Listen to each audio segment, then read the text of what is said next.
बिना सिंदूर और बिना मंगलसूत्र वाली औरत को खाली प्रॉपर्टी बताने वाले धीरेन्द्र शास्त्री फिर से चर्चा में है। धीरेन्द्र शास्त्री का विवादों से पुराना नाता है और बड़ा ही गहरा नाता है। वो कहते हैं कि वो कुछ विवादित बोलते नहीं है, लेकिन लोग उनको विवादित बना देते हैं।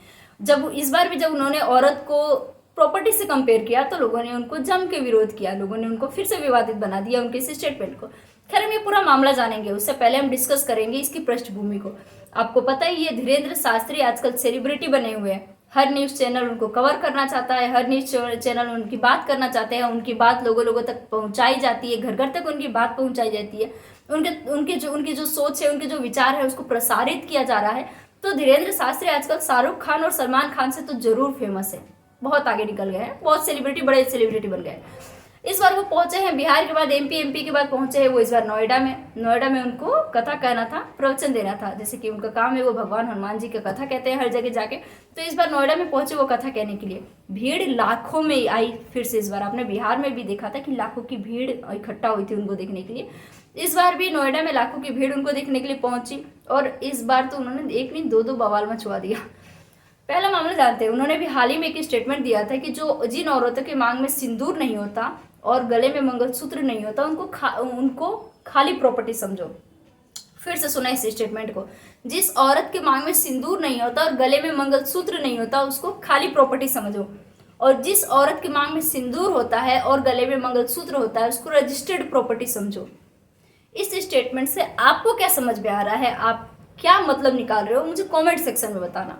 लेकिन आमतौर पे अगर कोई बात निकलती है तो समाज हमारा 2 धाराओं में बढ़ता है, लेकिन जब धीरेन्द्र शास्त्री की कोई बात निकलती है तो समाज हमारा 3 धाराओं में बढ़ता है।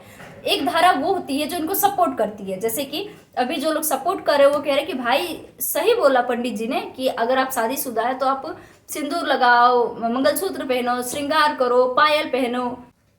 और एक जो इनके विरोध में रहती है जो कहती है कि भाई हमें क्यों श्रृंगार करें, सिंदूर चूड़ी पायल पहन के घूमे, खासकर वर्किंग वुमेन, आप भी पहनो, आपकी भी तो शादी हुई है। तो वही बात है, एक सपोर्ट पे है, एक सपोर्ट में नहीं है। और तीसरी वो लोग जो पढ़े लिखे भी हैं, जो इस बात को समझते हैं कि कोई भी श्रृंगार चूड़ी या मंगलसूत्र बहुत सारे जॉब में अलाउ भी नहीं होता, वहाँ पे आप पहन के नहीं जा सकते, कि आपको खुद कंफर्टेबल फील नहीं होगा, बावजूद इसके वो धीरेन्द्र शास्त्री के सपोर्ट करते हैं।